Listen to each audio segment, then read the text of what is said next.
If you were a kid to young adult in 1995 at the theater waiting to see either Toy Story or Batman Forever or even Ace Ventura 2, chances are you hung out in the mini arcade and popped a few quarters into a shooter called Area 51.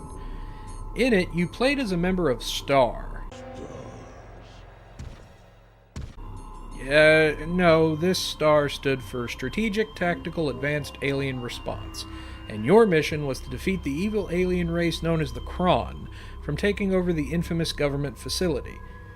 But let's be honest, the point of the game was to shoot the hell out of alien scum. Regardless, the game was a hit, which of course led to an arcade sequel, Site 4. After that, there was radio silence.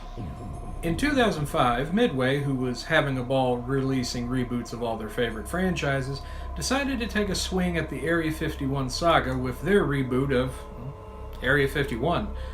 But with a more fleshed out story, new style of gameplay, and a star-studded cast, can this reboot live up to the legacy of its predecessor? Let's find out.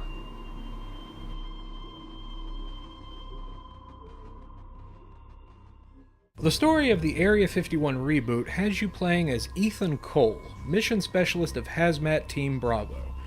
The squad is sent into the complex to quarantine after an alien virus is unleashed, mutating humans into twisted creatures. When all hell breaks loose, Cole and his team try to escape, getting slaughtered one by one and Cole becoming infected.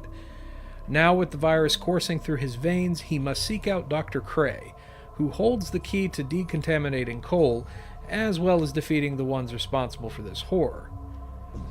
If you were going to compare stories between the original and the reboot, well, the reboot is obviously the winner here.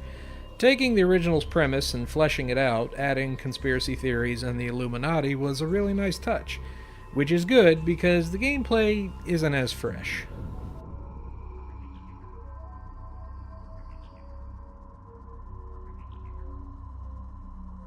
Area 51 keeps to its first-person roots, this time as an actual shooter as opposed to a railgun game, where the goal is to basically go from stage to stage, shooting enemies and progressing the plot.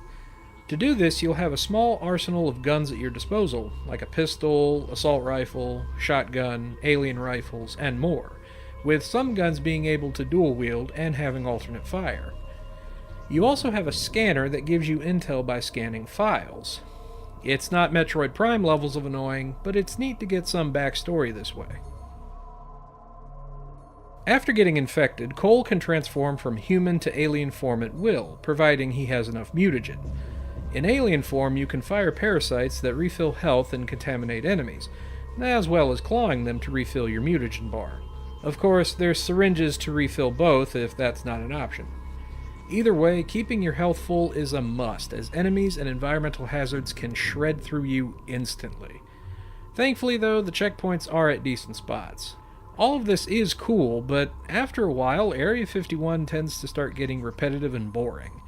Granted, this game came out at a time when there were more imitators than innovators, and all shooters wanted to be Halo, so I can't fault Area 51 too much for that, especially when it's coming off the heels of an arcade railgun shooter. You do have the obligatory multiplayer modes here as well, with split screen and online options, but it's nothing special, just your standard deathmatch stuff. Visually, Area 51 is dark, with good reason of course.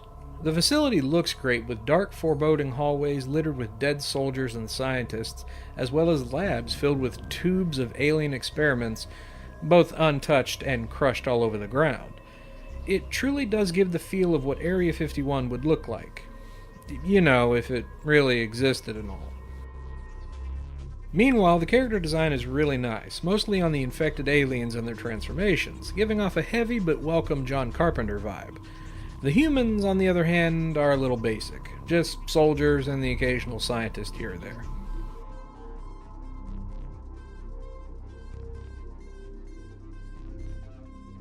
For audio, the music also adds to the atmosphere with quiet yet eerie music that ramps up when tons of action is going about, giving it that Hollywood blockbuster feel. The same can be said with the voice acting, as they got some pretty heavy hitters for Area 51, such as Powers Booth. For duty. Have you been able to establish communication with Has Team Delta? Captain, you and your team need to suit up now. You're going in. Marilyn Manson. Dr. Cray was never a perfect specimen, flawed at best. The human elite will have their weapon. You must find me and continue what is to be undone. Are you worth my time? And David Duchovny. Even though he doesn't sound as enthused, but then again, that is kind of how he acts. Everywhere we looked, we saw secrets.